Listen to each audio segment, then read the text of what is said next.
Los núcleos de resistencia cristianos del año 722 al 1035. Los núcleos de resistencia cristianos 722-1035. Tras la conquista musulmana en las áreas montañosas de la cordillera cantábrica y también en la zona baja de los Pirineos, se formaron núcleos cristianos de resistencia. Con el tiempo se transformaron en reinos y estados independientes y sostuvieron con los musulmanes una lucha continua conocida con el nombre de la Reconquista.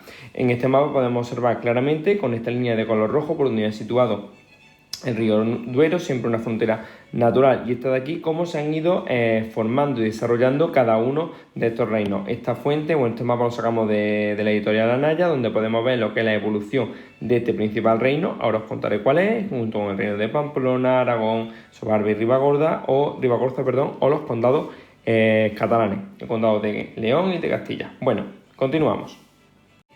El primer núcleo de resistencia que vamos a analizar es el núcleo cantábrico. Bueno, pues el reino de Asturias se forma a principios del siglo VIII en la cordillera cantábrica, justamente en esta zona. Los astures de la zona, junto a refugiados visigodos dirigidos por el caudillo Pelayo, que lo tengo aquí representado en esta imagen, derrotaron a los musulmanes en la batalla de Covadonga en el año 722. Siempre que aparezca una batalla, la vamos a encontrar que aparecen con dos flechas cruzadas. Covadonga 722.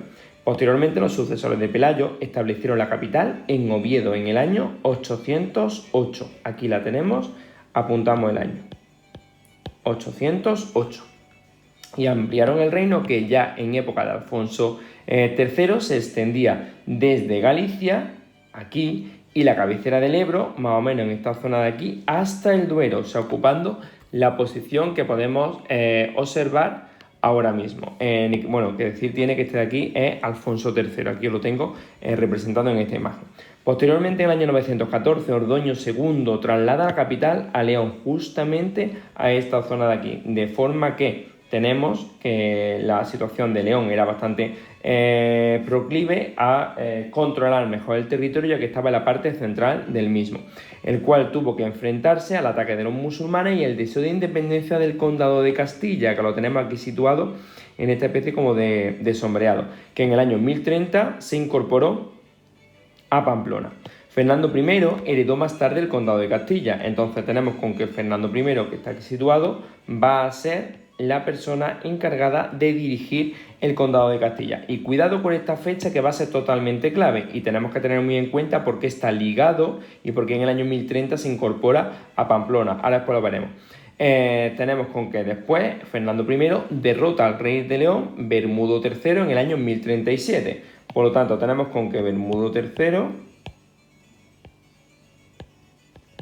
era el rey de León y es derrotado por Fernando I en el año 1037, y por lo tanto, al derrotar al rey de León y al ser el que mandaba y el que reinaba en Castilla, une ambos reinos, formando así el reino de Castilla y León. Repasamos rápidamente. Mirad, elementos que tenemos que tener claros en este momento. Tenemos con que el reino de Asturias aparece aquí y el caudillo Pelayo lucha contra los musulmanes en Covadonga, en la batalla de Covadonga en el año 722. Posteriormente, los sucesores de Pelayo pasan la capital a Oviedo, en esta zona. Y el territorio en época de Alfonso III era o iba desde Galicia hasta la cabecera del Duero, ¿vale? Eso sería lo que es la extensión de largo y de ancho, básicamente, hasta el Duero. Ordoño II en el 914 traslada la capital a León. ¿Por qué? Porque estaba situada en el centro del reino, era mejor a la hora de moverse, sobre todo estaba mejor situada, sobre todo estaba cerca de todos los lugares recónditos del reino, en el cual tuvo que enfrentarse tanto a los musulmanes y también al condado de Castilla. El condado de Castilla, que en el año 1030 se incorpora a Pamplona, y ahora veremos por qué. Fernando I va a ser el heredero que posteriormente ocupará el trono de Castilla y lo convierte en reino independiente en el año 1035. Se separa del reino de León. Posteriormente derrota a Bermudo III y anexiona el territorio, formando el reino de Castilla y León. Y aquí tenemos a Fernando. Continuamos. Nos vamos directamente a los reinos que aparecen cerca de los núcleos pirenaicos. Se crean núcleos de resistencia en Pamplona, Aragón y Cataluña. Esos núcleos, estos núcleos tuvieron dos frentes. Al sur los musulmanes, aquí representados, y al norte los francos. Vamos con el reino de Pamplona, que estaría aquí. Nació en el Pirineo Occidental, justamente en esta parte. Los vascones lograron librarse del dominio musulmán y de la influencia franca tras la batalla de Roncesvalles en el año 778 e inician la expansión por La Rioja, empiezan a bajar. El reino alcanza su mayor esplendor a principios del siglo XI con Sancho III el Mayor, el cual heredó el condado de Aragón e incorporó el de Castilla. Anteriormente hemos visto que en el año 1030 tenemos con que el condado de Castilla pasa a ser incorporado a Pamplona y los territorios de Sobrarbe y Ribagorza.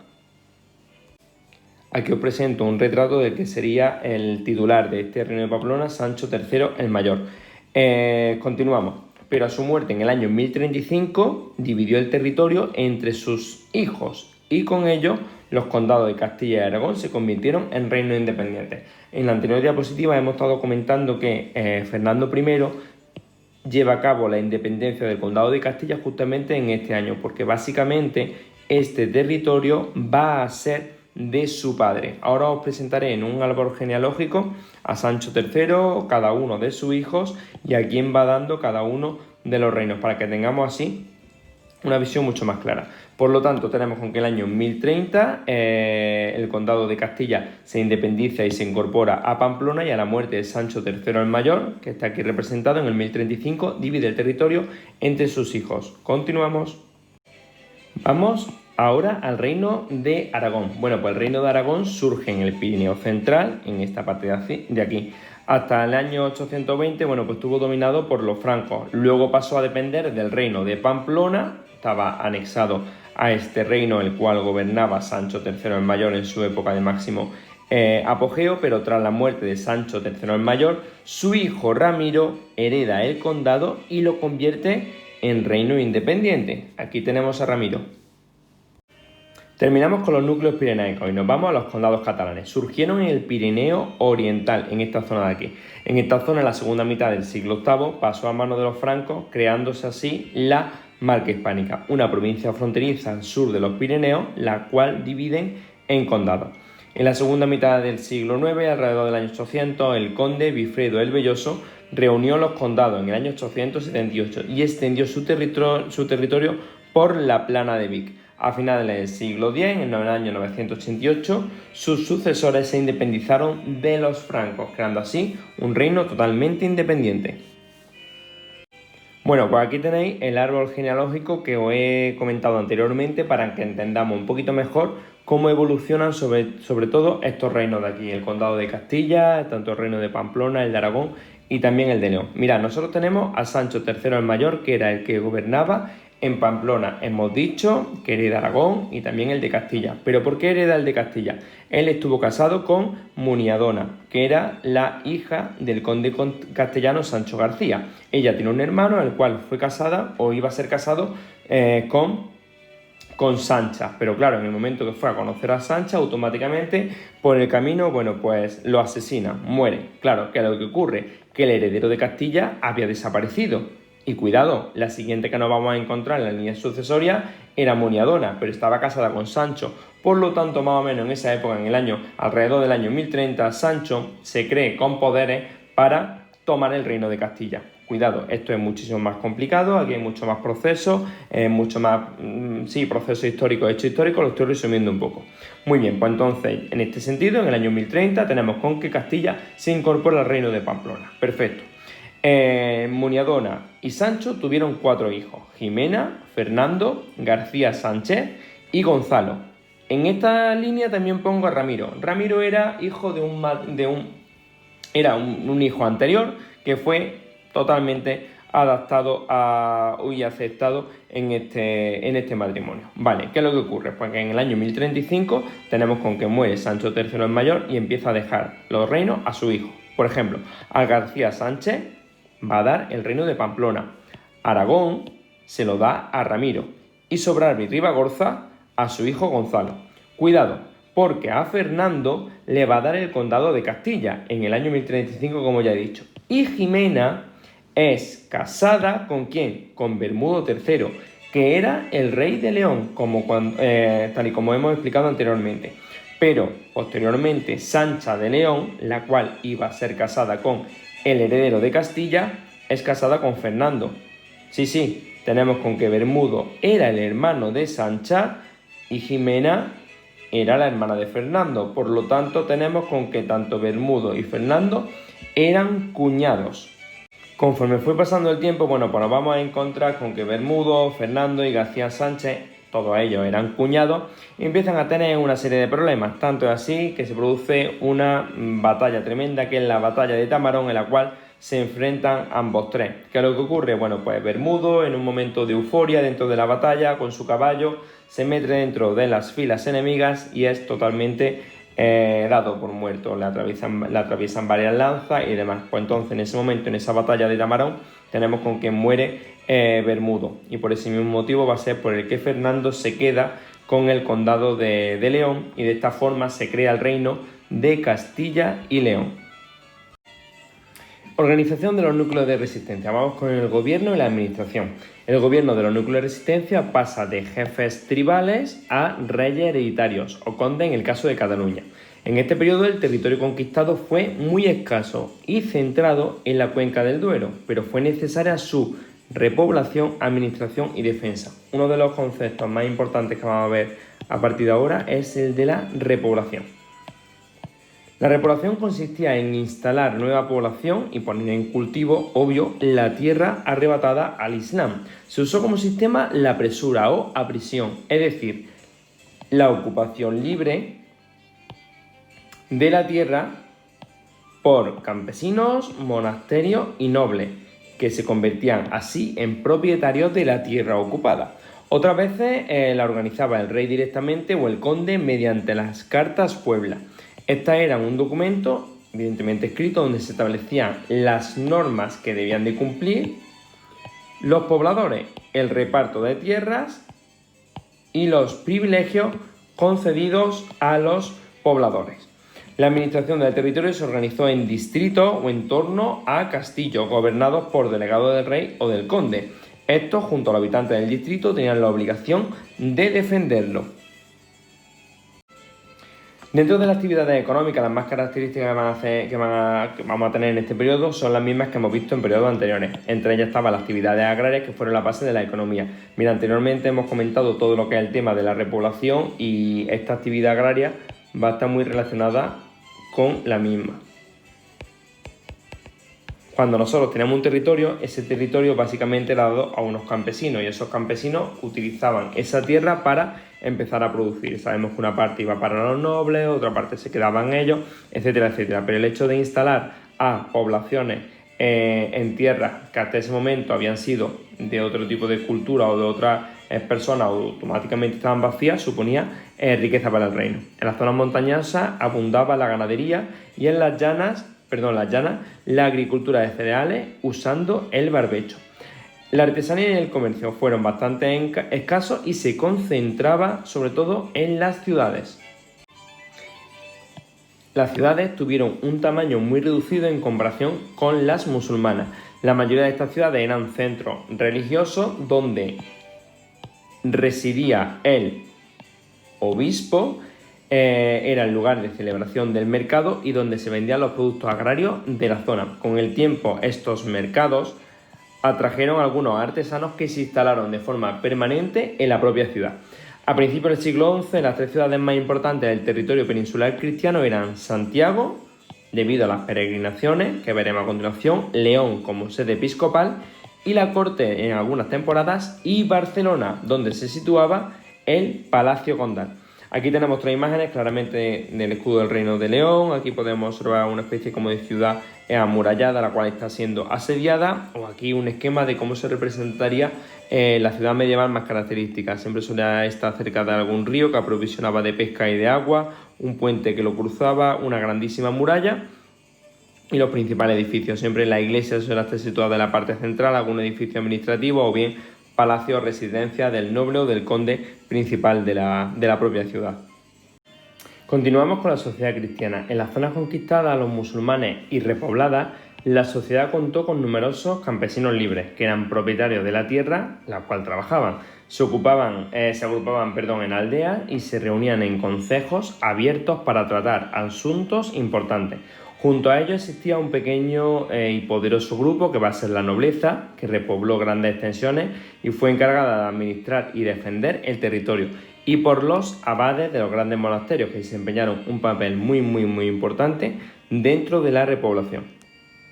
Como podéis observar, vamos a encontrarnos con que la pirámide de este momento sigue más o menos manteniendo la forma y las características, así como los estamentos como hemos visto anteriormente. Tanto la nobleza y el clero van a estar situadas en la parte privilegiada, y en la parte inferior aparece y nos encontramos sobre todo lo que son los campesinos. A lo largo de este periodo, pues aparecerá otro estamento situado en esta parte de aquí, con artesanos y comerciantes más ligados a una riqueza que muchas veces era pues casi muy parecida a la de la nobleza y al clero bajo.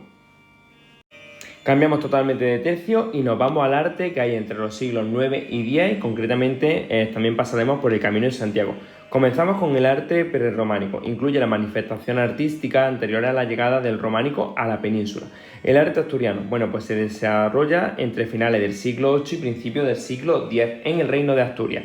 Los edificios reales se caracterizaban por el uso de materiales pobres, como podemos observar en cada una de estas ilustraciones. Arcos semicirculares, como podemos ver en este de aquí, también en este de aquí, incluso en este de aquí. Volvemos a lo mismo, semicircular es como si fuese un círculo partido por la mitad. Cubierta de bóveda de cañón que anticipa el románico, y una decoración interior con pintura al fresco y esculturas toscas. Cuando hablamos de esculturas toscas, pues no estaban muy bien conseguidas, y aquí podemos observar cómo muchas de estas iglesias estaban decoradas al interior. Entre ellas tenemos la iglesia de San Julián de Prados, este sería el exterior, este el interior. La iglesia de San Miguel de Lillo, aquí podemos observar que una construcción muy tosca, y la iglesia de San Salvador de Dios, con una nave central y otros laterales, y también una serie de elementos aquí anexos. Dentro de este arte asturiano también vamos a encontrar algunos edificios. Los que hemos visto anteriormente son religiosos, los que veremos ahora son arquitectura civil. Entre ellas destaca la Santa María del Naranco. Está formada o hecha en torno a dos pisos, un piso inferior y otro superior, cubierta abovedada de cañón, como podemos observar aquí en el interior, bóveda de cañón con arcos fajones y fustes sogueados. Cuando hablamos de fustes sogueados me estoy refiriendo a esto mismo, lo que el propio fuste de la columna aparece con una especie de línea que simulan una soga. Tenemos con que la capilla o la capilla palatina de Santa María del Naranco era un antiguo palacio, una aula regia, la cual el rey Ramiro manda a construir en las afueras del Reino de Asturias, dentro de un complejo palatino al que pertenecía también la iglesia de San Miguel de Lillo, la que hemos visto anteriormente. Dentro de este edificio, pues volvemos a lo mismo, eran materiales pobres, pero aquí ya podemos observar que esos sillares ya cambiaban, eran sillares mucho más perfectos, regulares, de una calidad algo mayor. Seguimos manteniendo esos arcos de medio punto. Estos de aquí son peraltados. ¿Qué quiere decir peraltados? Que tienen una piedra que los levanta, en la base que los levanta un poquito. En esta zona de aquí un mirador, mantenemos los arcos de herradura y también los contrafuertes al exterior. Dentro de ese arte prerrománico tenemos también que incluir el arte mozárabe. Se desarrolla en el siglo X en las tierras del Valle del Duero, repobladas con cristianos que procedían de Al-Ándalus. Por eso encontremos el arco de herradura en muchas de estas construcciones. Por eso vamos a encontrar motivos islámicos en las construcciones, como acabo de decir. Se construyeron iglesias usando materiales pobres, como podemos ver en estas imágenes: mampostería, ladrillo, arcos de herradura y cubiertas de madera o bóveda de cañón. No se nos puede olvidar que todos y cada uno de estos repobladores mozárabes, pues ellos habían aprendido a construir siguiendo las técnicas y los gustos islámicos. En este caso el arco de herradura era lo más usado en esta cultura. Por lo tanto, cuando ellos van a lugares repoblados, siguen haciendo lo que conocían. En este caso seguían introduciendo ese arco de herradura. Entre los edificios más característicos tenemos este de aquí, que sería San Miguel de la Escalada, San Baudelio de Berlanga en Soria, donde destaca muchísimo este gran columna central, este pilar, una gran cantidad de decoración mural, y San Cebrián de Mazote. A San Cebrián de Mazote, Valladolid, aquí tenemos lo que es el edificio al exterior, y en esta parte de aquí lo tenemos al interior con grandísimo arco de herradura, y en este caso una techumbre a dos aguas con una especie de artesonado muy sencillo.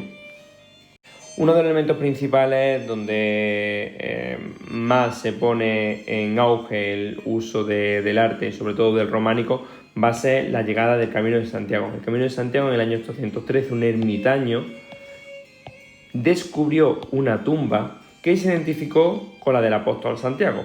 Pronto se organizaron peregrinaciones, potenciadas sobre todo por los reyes y la iglesia, para hacer penitencia por los pecados y agradecer los favores divinos. Reyes e iglesia favorecen esto y toda la población lo utiliza para pedir penitencia por los pecados y agradecer favores divinos.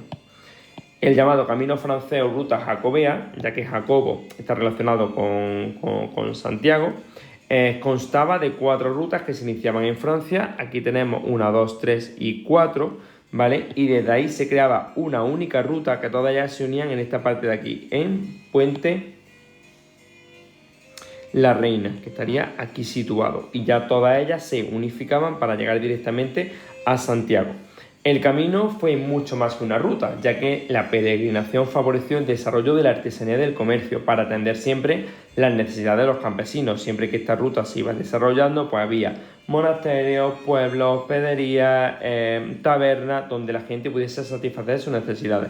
Impulsó el florecimiento cultural de las ciudades con la construcción de puentes, hospederías, monasterios, iglesias y también el intercambio cultural con Europa. Dentro del Camino de Santiago, un elemento bastante importante va a ser el Codex Calistinus, un códice que estaba compuesto por 5 libros, escrito en el siglo XII y atribuido a Aymeric Picot, que acompañó al Papa Calixto II en su peregrinación a Santiago en el año 1109. El libro quinto, pues una guía para el peregrino que presenta la ruta del viaje y describe la propia ciudad y la catedral de Santiago. Aquí os muestro algunas imágenes del propio Codex Calistinus, y uno de los elementos principales, pues van a ser esta especie como de miniatura, estos dibujos que acompañaban al Codex, que lo hacen, si cabe, pues mucho más interesante, y también un testimonio, un documento histórico muy importante de la época. Nos adentramos ya directamente en el arte románico peninsular, y dentro del arte románico de la península, este procedía de Francia, como vimos anteriormente en temas anteriores, y se desarrolla entre los siglos XI y XII. Presenta 2 escuelas fundamentales que las desarrollaremos ahora, la catalana y la castellano-aragonesa. Me centro en esta diapositiva en la escuela catalana. Corresponde a los inicios del propio románico, que se situaban a finales del 10, vinculado siempre a la arquitectura lombarda y difundido por cuadrillas itinerantes de cánteros lombardos, cuya influencia vamos a encontrar en las propias cornisas, en los cuerpos de las torres, algo que claramente podemos observar en estas 2 iglesias, ¿vale? San Clemente de Taúl y Santa María de Taúl. Estos elementos de aquí van a ser esta especie como de bandas lombardas que van a ser muy características de este momento, al igual también que los arquillos ciegos. Son este tipo de arco que está aquí situado, que siempre ese arco pues no sirve para nada.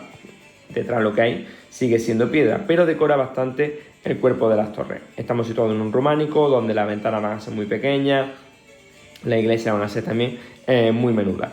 Muchas de estas obras estuvieron patrocinadas por el abad Oliva desde el propio monasterio de Ripoll. Los ejemplos más característicos: San Clemente de Taúl con el Pantocrátor situado justamente en esta zona, en el presbiterio, en esta especie como de cúpula, y Santa María de Taúl junto con la representación también de la Virgen como trono de Cristo en esta zona de aquí. Otro de los elementos, estas obras serían del siglo XI, principio del XII, y otra obra bastante característica es San Pedro de Roda en Girona, el propio monasterio. Continuamos con la escuela castellano-aragonesa, vinculada al camino románico francés, a la orden de Cluny, que ya vimos anteriormente que fue ese monasterio fundado, del cual surge el románico y se irradia, y a las peregrinaciones. Sus características son uso de piedras regulares, como podemos ver en este ejemplo de San Martín de Fromista, bóvedas con arcos fajones e incorporación de escultura y pintura al edificio. El ejemplo más característico, pues justamente este. En esta obra de San Martín de Fromista podemos observar elementos que ya hemos visto anteriormente y que repasamos, como este de aquí, que sería el cimborrio.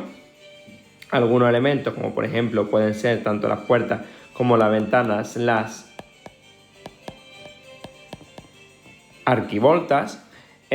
También aparecen algunos otros elementos como este de aquí, que es la línea de imposta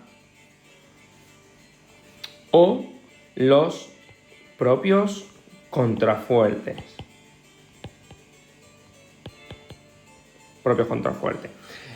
¿Algún elemento más a destacar? Pues nada, esta iglesia tendrá aquí un ábside situado en esta zona. Aquí aparece un sencillo tejaroz, al igual que dos torres flanqueando la propia entrada del edificio, pero siempre los elementos más característicos pues va a ser este cimborrio, sobre todo los arcos, las arquivoltas, arco y vuelta, esas portadas también se denominan portadas abocinadas, que las tenemos aquí, y la línea de imposta, muy característico de este momento. Dentro de esta escuela castellano-aragonesa no puedo no explicar lo que sería la Catedral de Santiago. La Catedral de Santiago es la base del románico, sobre todo en España, y el centro o el ejemplo más característico de la iglesia de peregrinación. Cuidado porque, por ejemplo, de la catedral que nos encontramos ahora, la fachada que vemos es una fachada barroca. Esta sería la fachada originaria, con unas torres las cuales no tienen el mismo tamaño, son desiguales. Una planta de cruz latina, como podemos observar aquí, de 3 naves, nave central más ancha que las laterales, nave central con bóveda de cañón, las laterales con arista, por eso aparecen representadas estas X, son pilares cuadrangulares a los que se unen medias columnas, su crucero, su cabecera con girola, para que el peregrino entrase por una lateral, diese la vuelta, pasase por detrás y saliese sin molestar al personal que había en la parte central si se estaba desarrollando alguna misa, y algunas capillas o absidiolos. Esta propia iglesia o este propio edificio se inició en el año 1075 y sigue el modelo de la iglesia de peregrinación. También tenemos que destacar dentro de este propio edificio esto de aquí, que era una tribuna. ¿Qué era la tribuna? Una especie de pasillo que había situado encima de las naves laterales, encima de la bóveda de arista, que lo que hacía era dar más espacio a los peregrinos que llegasen a la iglesia, y también poder observar lo que ocurría al interior de esta posición. Aquí podemos ver esa bóveda de cañón, podemos observar esos arcos fajones los cuales caen en columnas y llegan al suelo, esa arquería semicirculares, y también las naves situadas en el transepto. Dentro de esta iglesia de Camino de Santiago, un elemento principal va a ser tanto la escultura como la pintura románica, ya que en la iglesia o en el pórtico de la Gloria, que este elemento que estamos comentando, que voy a comentar, hay ya un paso que va más allá, donde ya ese románico pasa a tener una cierta naturalidad. Destaca el maestro Esteban, que va a ser autor de la puerta de las platerías, y el maestro Mateo, autor del pórtico de la Gloria, es donde me centro. Aquí tenemos una representación de lo que sería ese pórtico de la Gloria. Esta parte central sería para la nave central y esta de aquí para las naves laterales. En la parte central podemos observar un pequeño parteluz. Se cuenta que en la parte interior, por dentro, aparece representado el maestro Mateo orando con el apóstol Santiago aquí sentado, y aquí os muestro una representación de ese apóstol Santiago totalmente policromado, con una naturalidad que no es muy peculiar en el románico. Tanto a derecha como a izquierda aparecen una serie de apóstoles, una serie de figuras, las cuales, bueno, pues se miran los unos a los otros e incluso conversan. En el propio tímpano aparecen una serie de personajes representados que paso directamente a comentarlo. En esta parte de aquí, de forma radial, están los 24 ancianos del Apocalipsis, y en la parte central vemos a Cristo enseñando los símbolos de la pasión o las llagas, tanto de los pies de los manos como en el costado, rodeado así de los 4 evangelistas, los cuales van a llevar sus diferentes atributos. A derecha e izquierda los bienaventurados, y aquí una serie de ángeles con los símbolos de la pasión, como podemos ver aquí la propia cruz. Y lo que he dicho, tanto apóstoles como profetas en las jambas, con las cabezas movidas, con cierta naturalidad, se salen del marco, vemos que incluso la cabeza la echa hacia adelante, o la propia representación del apóstol Santiago, una obra escultórica que es genial, que no tiene precedentes y sobre todo supone un paso en esa evolución del románico al gótico.